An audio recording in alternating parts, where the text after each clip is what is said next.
10h sur RTI 1. Madame, Monsieur, bonjour et merci de nous rejoindre. En Côte d'Ivoire, la signature d'une convention entre le Fonds d'appui aux femmes, le FAFSI, et la Caisse nationale de prévoyance sociale, la CNPS. C'était hier en présence de la première dame Dominique Ouattara. Objectif, permettre aux femmes de lutter efficacement contre la précarité. Plus de détails dans le journal de 13h. Toujours en Côte d'Ivoire, le sport, facteur de cohésion sociale. En effet, la compagnie de gendarmerie de San Pedro, dans la région sud-ouest du pays, a invité il y a quelques jours les populations, l'occasion pour les éléments de la gendarmerie de San Pedro de faire connaître le fonctionnement et les missions de cette gendarmerie et également recueillir les préoccupations des habitants. Les précisions dans ce reportage de Sam Conan. C'est par des activités sportives civilo-militaires que cette journée porte ouverte d'information et de sensibilisation a débuté. Footing, séances de fitness et rencontres de football dotées de récompenses étaient au menu. Le sport est facteur de cohésion, facteur de paix, facteur d'union. Et quand la gendarmerie, qui est un corps d'élite où la population a peur d'approcher, quand les gendarmes nous approchent, nous ne sommes que heureux. Occasion pour les hommes en armes de communiquer sur leurs missions et ce qu'ils attendent des populations.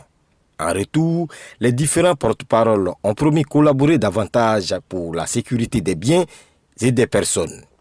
Une sensibilisation a porté sur la sécurité routière et les gestes de premier secours. On doit connaître toujours pour parler à nos frères, à nos chauffeurs, à nos enfants, pour qu'ils puissent diminuer tout l'accident.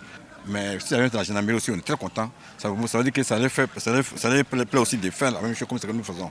L'activité de la gendarmerie ici vraiment nous va droit au cœur parce que ça participe aussi à d'autres activités de sensibilisation au niveau de la sécurité routière. La compagnie de gendarmerie de San Pedro, c'est 10 brigades réparties dans les régions de San Pedro et du Boclé. En image, direction Bingéville, commune du district d'Abidjan. Un nouveau marché a été inauguré récemment. Infrastructure financée par la mairie. Il s'agit du tout premier marché de vivriers de la commune de Bingéville.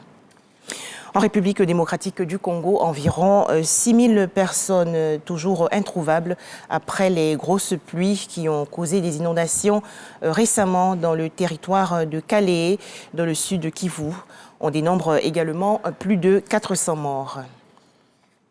L'Assemblée nationale de France a voté hier à l'unanimité pour l'inscription du groupe paramilitaire russe Wagner sur la liste des organisations terroristes de l'Union européenne. Le groupe paramilitaire est accusé d'exactions en Ukraine et en Afrique. Enfin, au Pakistan, l'ancien Premier ministre Imran Khan, arrêté hier pendant sa comparution devant un tribunal d'Islamabad pour répondre à des accusations de corruption, une mesure qui a bien sûr provoqué des manifestations du nord au sud.